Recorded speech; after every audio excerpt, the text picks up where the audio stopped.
Шээсний өнгө таны эрүүл мэндийн тал юм. Энэ нь маш энгийн та бие засах бүрдээ шээсний өнгөөр эрүүл мэндээ шалгах боломжтой. Хялбархан санагдаж байна уу? Өнгө бүрийн ард байгаа шалтгааныг мэдхэд л болно. За ингээд ямар өнгө юу илэрхийлж байгааг мэдэж авцгаая. Шарвал оранж. Зарим үрвслийн эсрэг эмүүд, азулфидин, химийн эмчилгээний эм, туулгах зориулалттай бэлтгэлүүд нь шээсний өнгийг улбар шарвалгадаг. Мөн витамин B2 буюу бета-каротин, луугийн хэрэглээ нь бас шээсний өнгөнд нөлөөлнө. Хэрэв та дээр дурдсан зүйлсийг хэрэглэснээс бусад тохиолдолд ус сайн уух хэрэгтэй. Шингэний хэмжээгээ нэмэгдүүлж өгснөөр хэдхэн цагийн дотор улбар шараас энгийн шар өнгөөр солиодох ёстой. Нүдээ шалга. Хэрвээ таны нүдний цагаан өнгө шаргал өнгөтэй байвал улбар шар өнгийн шээс нь таны элэгний үйл ажиллагаа өөрчлөлттэй байгаагийн шинж тэмдэг юм. Та эмчит хандах хэрэгтэй. Ус автар босон ягаан өнгө pink and reddish. Энэ нь ус автар эсвэл ягаан өнгийн шээсийг хараад түгшүүртэй санагдах бах. Гэхдээ энэ нь хоол хүнс, эмийн нөлөөнөөс үүссэн ноцтой биш ч гэж болно. Санаад авахаас өмнө энэ өнгөний цаанд байгаа шалтгааныг хараарай. Хүнсний бүтээгдэхүүн. Хэрв та манжин, бөөрөлцгөн эсвэл гишүүн идсэн бол та санаа зовох зүйлгүй болно. Эдгээр хүнс нь шээсний өнгийг улаан болгодог. Зарим тохиолдолд бөөрийн үйл ажиллагаанаас шалтгаалаад улаавтар болон ягаан шээс ялгардаг. Дараагийн өдөр нь бүх зүйл тодорхой болно. Хэрэв өнгө нь хിവэрэ байвал эмчит хандах хэрэгтэй. Эмчилгээ. Сүрьегийн эмчилгээнд хэрэглэдэг зарим антибиотикууд рифадин ба римактаны шээсийг улаан болгож хувиргадаг.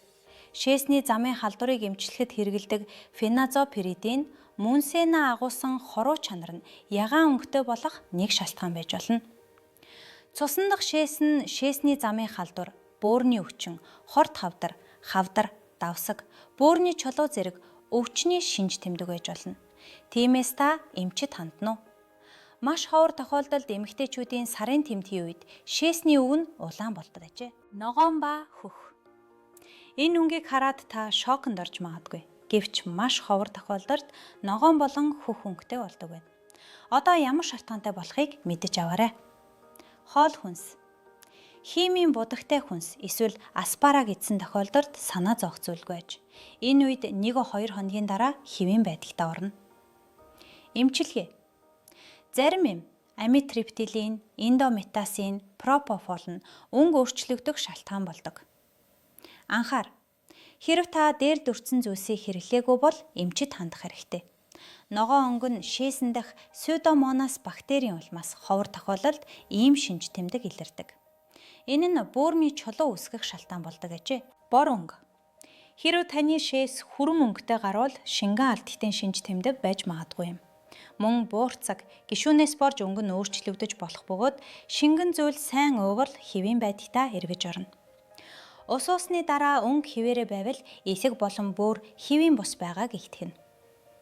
Анхаар. Хэрэв таны шээс хүрэн өнгөтэй, хэвлийгээр өвдөх, тууралт гарах, таталт өгвөл генетикийн нөлөөнөөс шалтгааллах өндөр магадлалтай аж. Эмчит хандах хэрэгтэй юм. Хөөсөрхөх болон хийж үсэн. Хит хүчтэй даралтаар хурдтай шээснээс болж хөөсрөх нь хэвийн зүйл юм. Харин хэвийн хэмнэлтэд зөөлөн даралтаар шээхэд хөөсрөх үзэгдэл нь олон удаа давтагдвал та эмчит хандах нь зүйтэй юм. Хөөс болон хийж үсэн мэт шинж тэмдэг үзэгдэх нь бөөрийн үйл ажиллагаа хэвийн бус. Шээсэнд уурга агуулдаж байгаагийн илрэх юм. Тунгасаг өнгө. Хэрэв таны шээс өнгөгүй тунгасаг байвал та хит их усууж байгаагийн шинж тэмдэг юм. Энэ нь зарим эрсдлийг үүсгэдэг бөгөөд энэ нь таны бие дэх давсны хэмжээг хамгийн ихээр бууруулдаг. Таны биеийн химийн тэнцвэргүй байдлыг үүсгэж болох учраас тохирох хэмжээгээр уух нь зүйтэй. Цайвар шар, тод шар, хар шар. Эдгээр өнгө нь санаа зовох зүйлгүй гэсэн үг юм. Хамгийн гол нь таны шээс нь артлаг өнгөтэй байх ёстой. Цайвар шар нь бие дэх шингэний хэмжээний доод болон дээд хэмжээний хоорондох тэнцвэрийг харуулдаг. Илүү их концентрацтай шээс нь илүү их ус хэрэгтэй гэсэн шинж тэмдэг юм. Энгийн нэг алтан дүрмийг санаж аваарай. Хэрэв шээс нимбэг шиг өнгөтэй байвал таны бие сайн байна.